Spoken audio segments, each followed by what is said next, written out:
আসসালামু আলাইকুম, কেমন আছেন সবাই? আশা করি সবাই অনেক ভালো আছেন। আলহামদুলিল্লাহ, আপনাদের দোয়া ও ভালোবাসায় আল্লাহর অশেষ রহমতে আমি অনেক ভালো আছি, সুস্থ আছি। আজকে চলে আসলাম একবারে গ্রামে।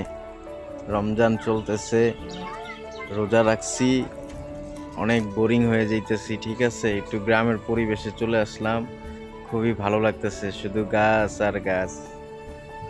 আর আমি আছি এখানে, হাঁটতেছি, অনেক ভালো লাগতেছে। তো এরকম পরিবেশে আসলে আসতে পারছি, এটা অনেক বড় একটা সৌভাগ্যের ব্যাপার। কারণ আমরা তো আসলে শহরের মানুষ। হ্যাঁ, গাড়ি, বিল্ডিং, ইট পাথর, গাড়ির শব্দ, ধুলা বালু, এগুলাতে মানে একবারে বিরক্ত হয়ে গেছি। তাই সবাইকে বলবো একটু সময় পেলে, হ্যাঁ, একটু রিল্যাক্স হওয়ার জন্য এরকম সুন্দর গ্রামের পরিবেশে চলে আসবেন।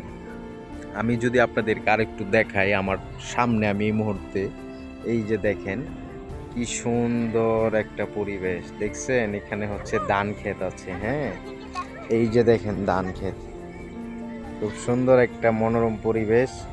আমার কাছে খুবই ভালো লাগতেছে, খুবই ভালো লাগতেছে। তো সবাইকে ঈদের অগ্রিম শুভেচ্ছা। ঈদ মুবারক, ভালো থাকবেন, সুস্থ থাকবেন, আল্লাহ হাফেজ।